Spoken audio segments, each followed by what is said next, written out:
Hi guys! Today, magluluto naman tayo ng napakasarap na almusal. Gusto nyo bang matutuhang lutuin ito? Panoorin nyo ang video na to hanggang sa dulo ah! Tara, magsimula na tayo! At heto ang mga sangkap na gagamitin natin. So sa una guys, maglalagay lang tayo ng asin, paminta at ng parsley dito sa ating mga itlog.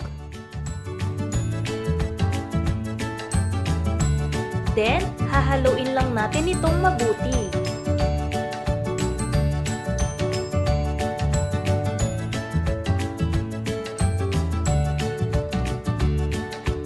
Next, hihiwain lang natin ang ating mga kamatis ng ganito.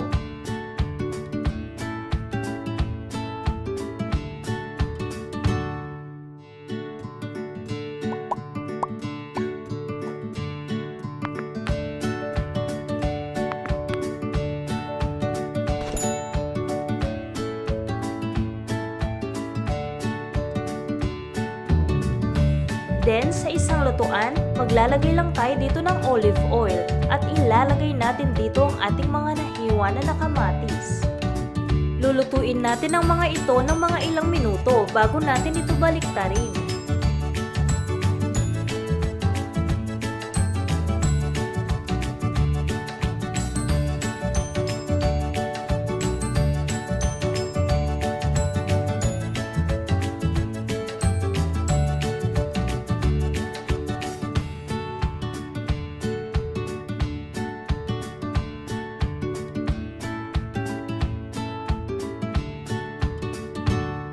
At sa puntong ito, ilalagay na natin dito ang ating egg mixture at ilalagay na rin natin dito ang ating shredded cheese.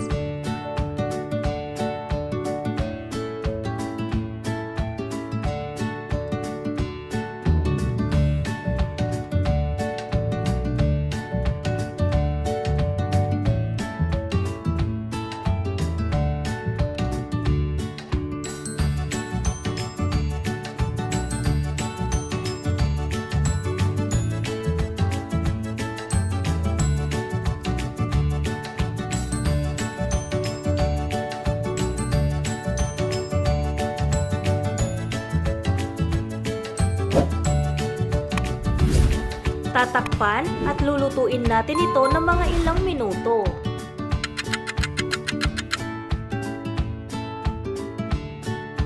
O diba? Itsura pa lang, napakasarap na. Oh my God! Wow!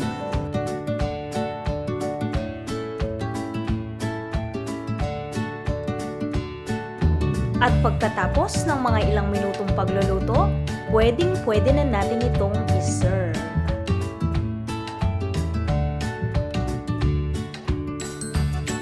At heto na guys ang ating easy and delicious breakfast recipe.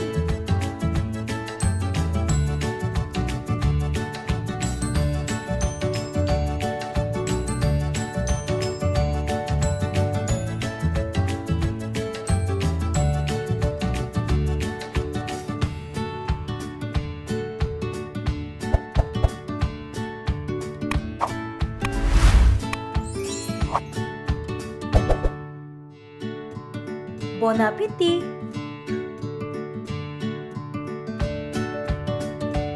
Sana nagustuhan nyo ang recipe ko na to at itry nyo din. Alam ko na sobrang magugustuhan nyo ito. I hope you guys enjoy this video and please make sure to thumbs up, subscribe, and hit the notification bell for more updates. Thank you so much guys for watching. See you in my next video. Bye!